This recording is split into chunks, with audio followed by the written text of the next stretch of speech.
TV 프로그램 중에 티처스라는 프로그램이 있습니다. 어떤 내용의 프로그램이냐?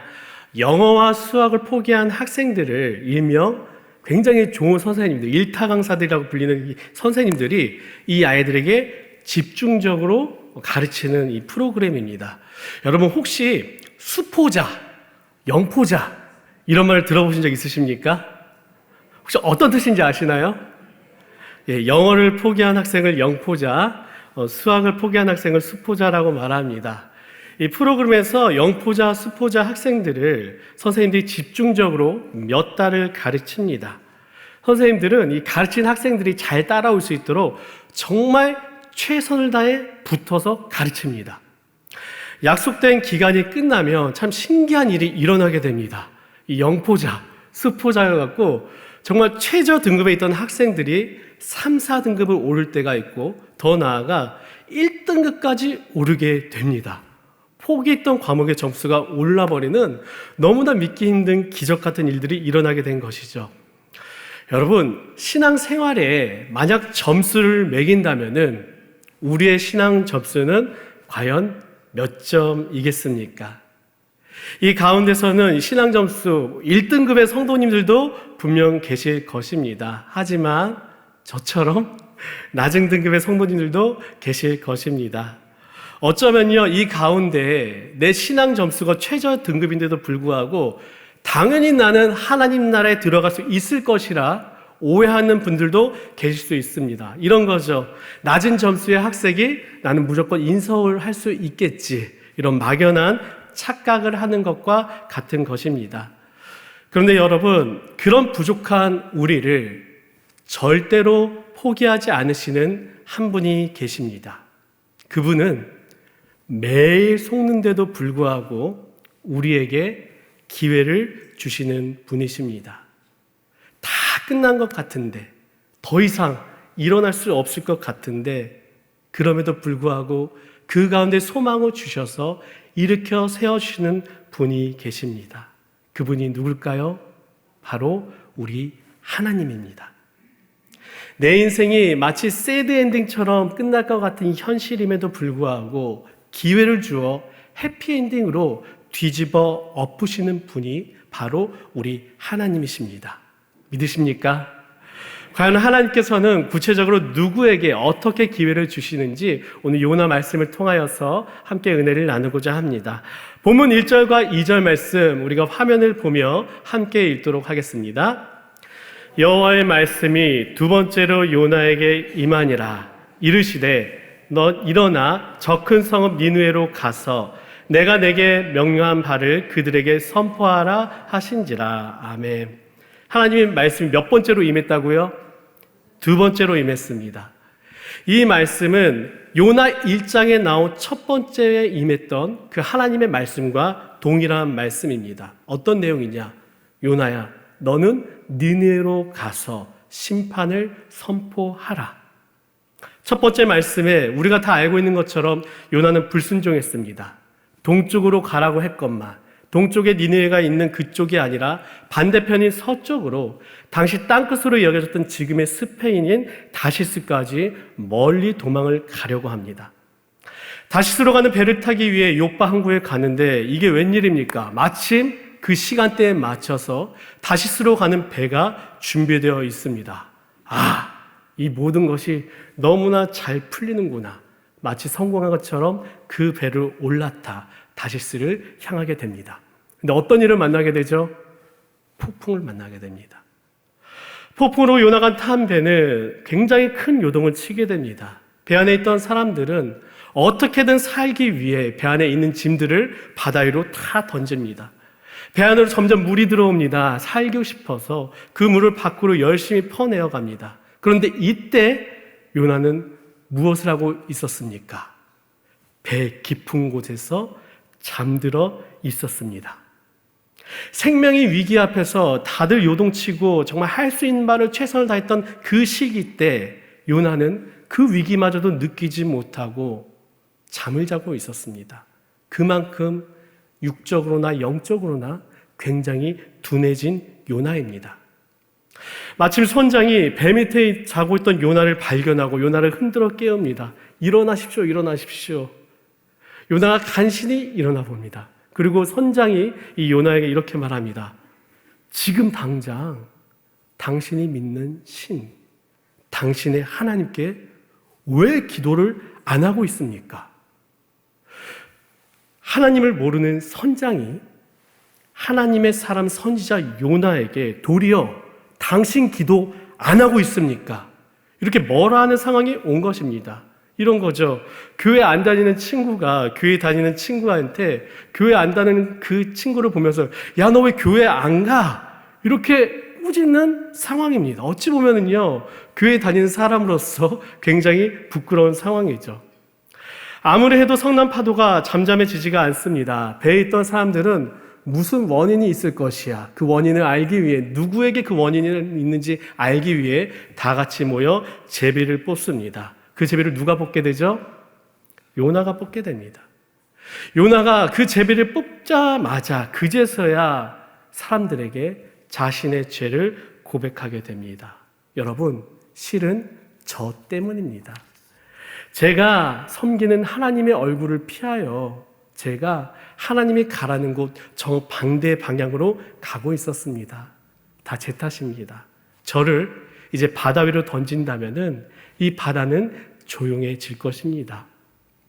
말을 들으면은 여러분들 같으면 어떻게 하겠습니까? 요나를 당장 바다로 던지겠나요? 아니겠죠? 이 사람들도 마찬가지입니다. 그 말을 들었다 할지라도 어떻게 사람을 바다로 던지겠습니까? 알게는 알겠지만 그래도 우리 한번 살아보자. 열심히 노를 저어 이 큰 파도를 이겨내라고 하는데 워낙 파도가 강했기 때문에 그것이 전혀 효과가 없었습니다. 결국 어쩔 수 없이 사람들은 이 요나를 바다에 던지게 됩니다. 그제서야 이 성난 파도는 잠잠해지게 됩니다. 여러분, 이 강한 파도를 준비하신 분이 누구실까요?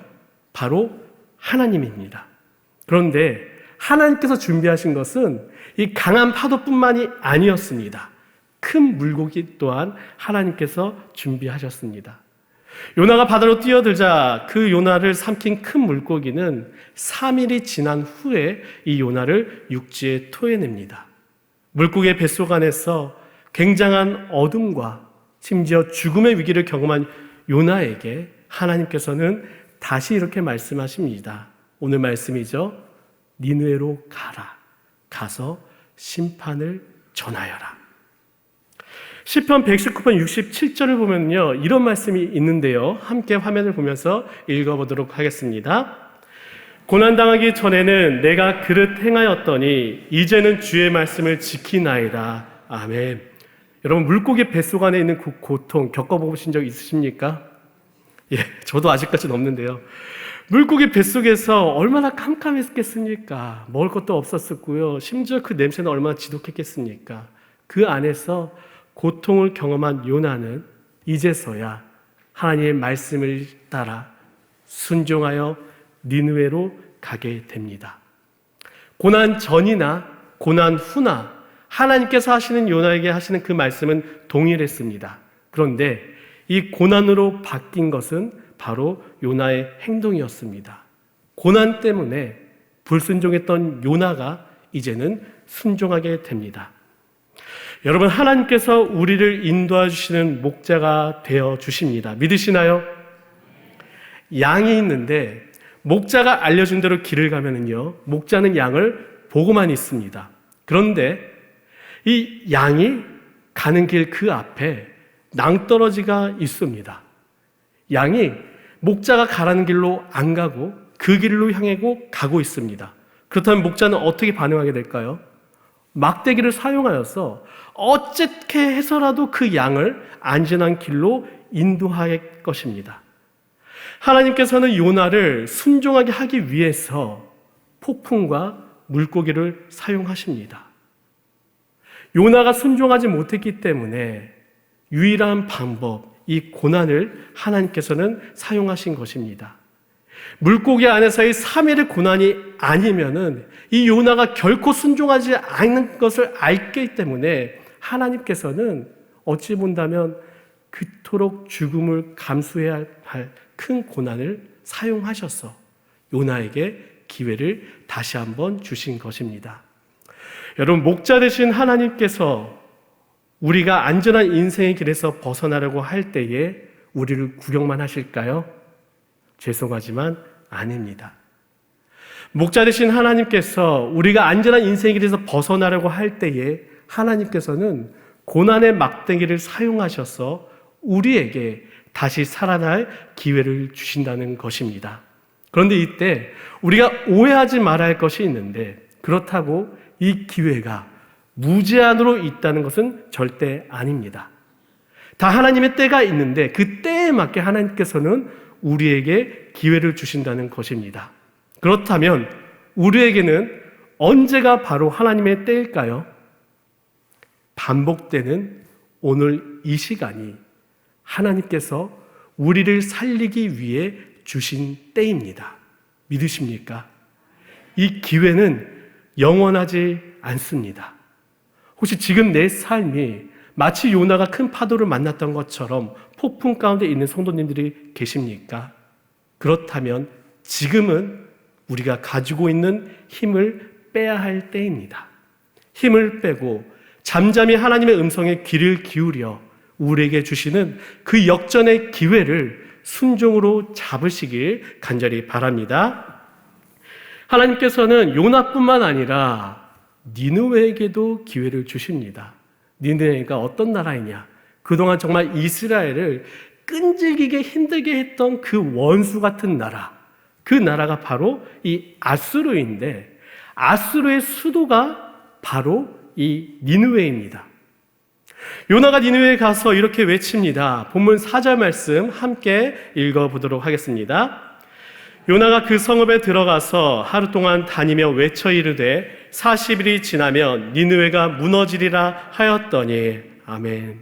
요나는요 40일 뒤에 망합니다 이렇게 외쳤습니다.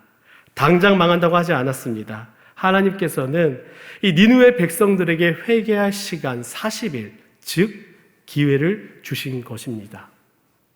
여기서 언급한 도시 니느웨는요 굉장히 큰 성이었습니다. 그 면적이 오늘날 여의도보다 조금 작은 크기였으며, 그 니느웨 도시에 살던 사람이 몇 명이냐? 무려 220만 명 정도 되었다고 학자들은 말합니다. 굉장히 큰 도시에 많은 사람들이 살았다는 것입니다. 그렇다면 니느웨 사람들은 어떤 삶을 살아가는 사람들이냐? 이 나훔 선지자는 이 니느웨 사람들에 대해서 이렇게 묘사하고 있는데요. 나훔 3장 1절 말씀 우리가 화면을 보고 읽도록 하겠습니다. 화 있을진저 피의 성이여 그 안에는 거짓이 가득하고 포악이 가득하며 탈취가 떠나지 아니하는도다. 이 니느웨라는 도시에 별명이 하나가 있었는데 그 별명이 무엇이냐? 피의 성입니다. 이 도시에는 정말 멈추지 않고 피가 흘렸기 때문에 붙여진 별명입니다. 이 니느웨에는요 날마다 큰 소리가 끊이지 않았습니다. 어떤 소리냐?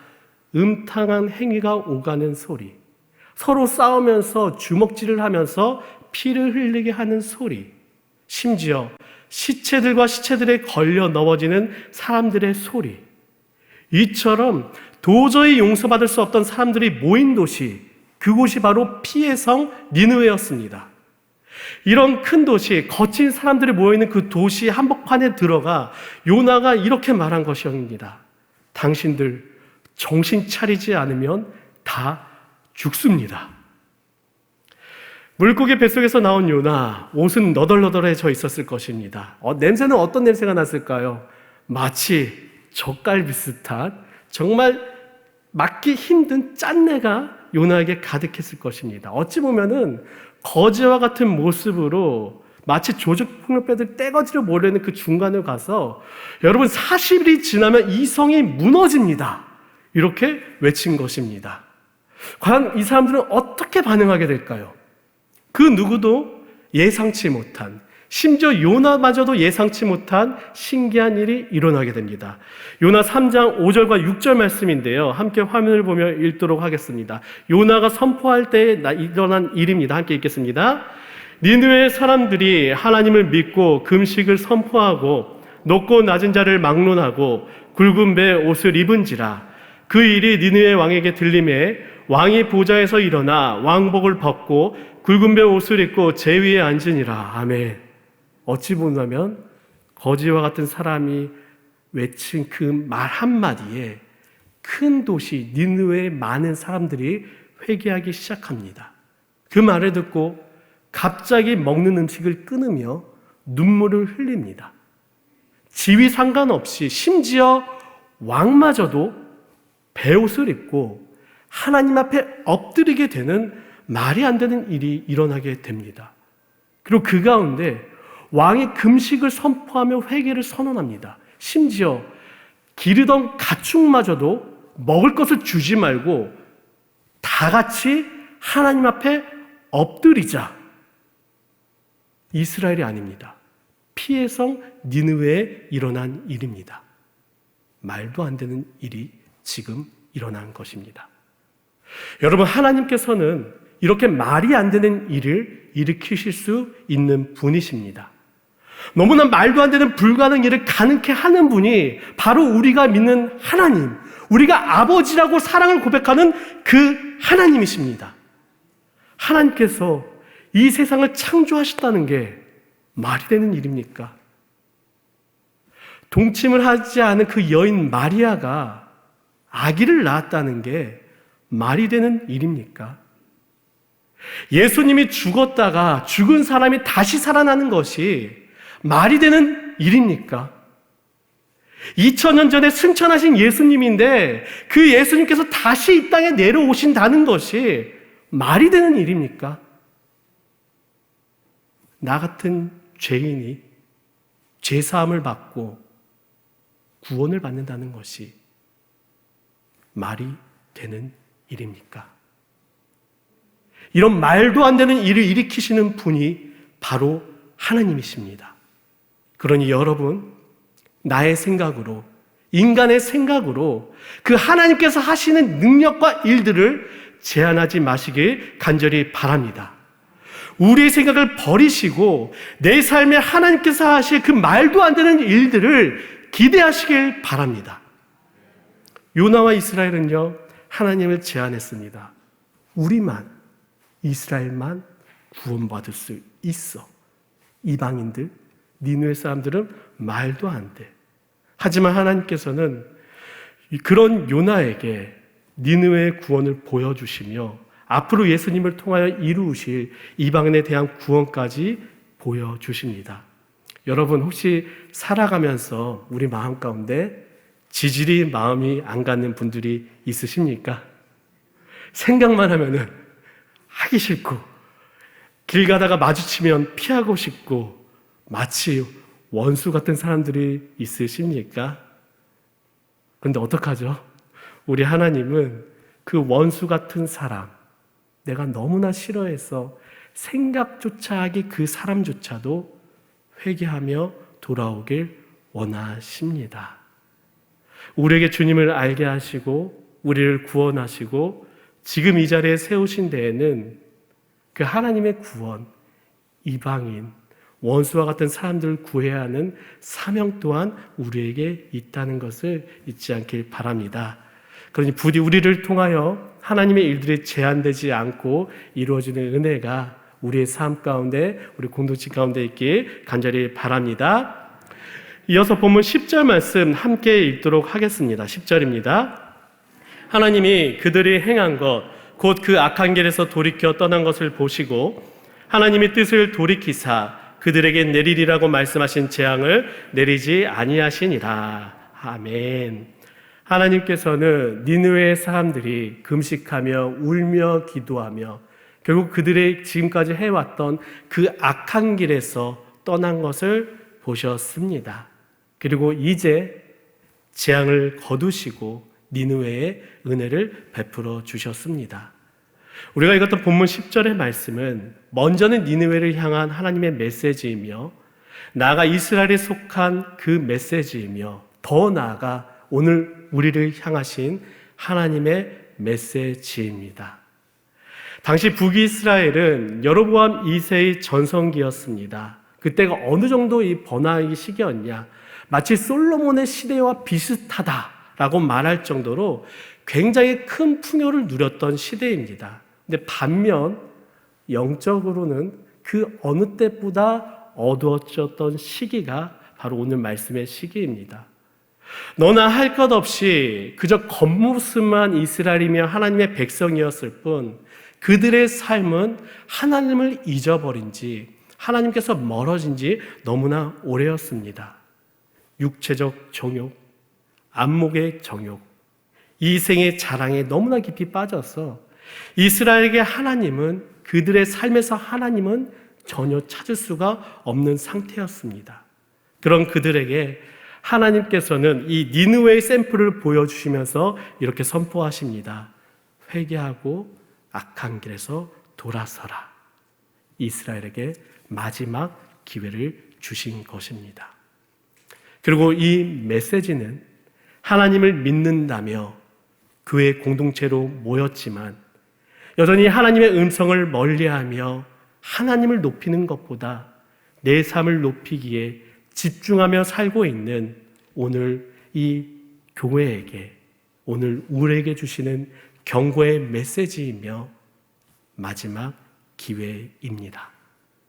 너희가 악한 길에서 떠나지 않으면 내가 멸할 것이며 너희가 악한 길에서 돌이킨다면 내가 그것을 보고 내 뜻을 돌이키리라. 오늘 이 땅의 그리스도인들에게, 무늬만 그리스도인들에게 하시는 하나님의 메시지입니다. 여러분, 하나님께 보여드릴 악한 길에서 돌이킨 우리의 모습이 있으십니까? 지난 한 주 하나님을 위해 포기한 죄악된 모습들이 있으십니까? 그리스도인으로서 가장 두려운 것이 어찌 보면 이 부분이기도 합니다. 주님께서 다시 이 땅에 오실 때에 저에게 물으실 때 이렇게 물으신다면, 만약 너가 나를 사랑한다면서 하나님을 위해 포기했던, 끊어버렸던 악한 모습은 무엇이냐? 이렇게 물으신다면은 과연 우리 삶 가운데 하나님 앞에, 하나님 저 이 모습을 끊었습니다, 자신 있게 말할 그 거리가 과연 있을까요? 혹시 기억이 안 나서, 말할 거리가 없어서 침묵하고 있을까? 그것이 너무 두렵습니다. 개인뿐만이 아닙니다. 공동체도 마찬가지입니다. 저희 공동체도 사람들이 모여있는 공동체이기 때문에 하나님께서 기뻐하시는 모습도 있겠지만 분명 우리 공동체가 버려야 할 악한 모습도 있습니다. 하나님보다 더 높아지는 인간의 모습들, 예배보다 더 중요하게 여겨지는 인간을 위한 것들, 우리의 편함을 위해 버려지고 있는 주님을 위한 것들, 그 길에서 우리가 돌이켜야 합니다. 성경을 보면 이스라엘은 수많은 위기가 있었습니다. 그런데 그때마다 이스라엘은요, 심지어 금식을 길게까지 하면서 말씀에 집중하여 기도하여 돌이켰습니다. 말씀이 희귀하던 이 사무엘의 시대에는 미스바에 함께 모여 울며 금식하며 기도하였고, 그들이 기도하며 회개할 때 무너진 이스라엘 공동체는 다시 일어날 수 있었습니다. 에스더의 시대, 모든 이스라엘 민족이 죽음 앞에 놓여 있을 때에 죽으면 죽으리라는 각오로 에스더를 비롯한 이스라엘 백성들이 하나님께 매달렸을 때, 회개하며 나아갈 때 이스라엘은 다시 일어날 수가 있었습니다. 여러분, 기독교 공동체 가운데 무너지는 대부분의 이유는 외부에 있지 않습니다. 내부, 바로 그 안에 있습니다. 교회 안에 있는 한 사람, 예수 그리스도를 머리로 하는 교회의 몸인 성도 한 사람 한 사람이 하나님과 점점 멀어질 때에 그 공동체는 무너지게 됩니다.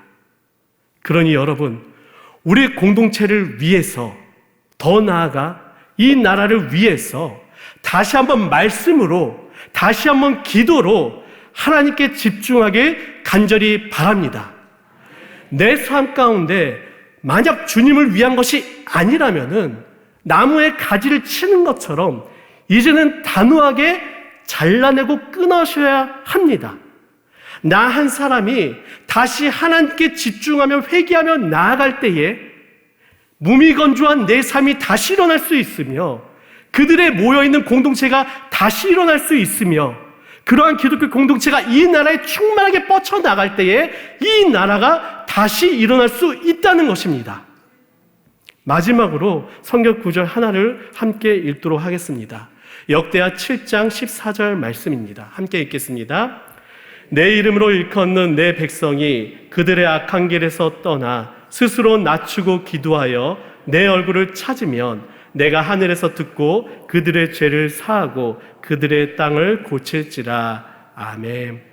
우리 삶 가운데 지금 서 있는 악한 길에서 떠나 우리 공동체가, 그리고 우리의 삶이, 더 나아가 우리나라가 다시 고쳐지길 간절히 바랍니다. 말씀의 결론입니다. 여러분, 하나님께서 기회를 주실 때에 우리는 엎드려야 됩니다. 엎드려야만 우리는 다시 살 수 있습니다. 하나님 앞에 내가 엎드려야만 우리 공동체가 다시 일어날 수 있습니다. 그 시작이 오늘 나부터 되길 주님의 이름으로 축원합니다.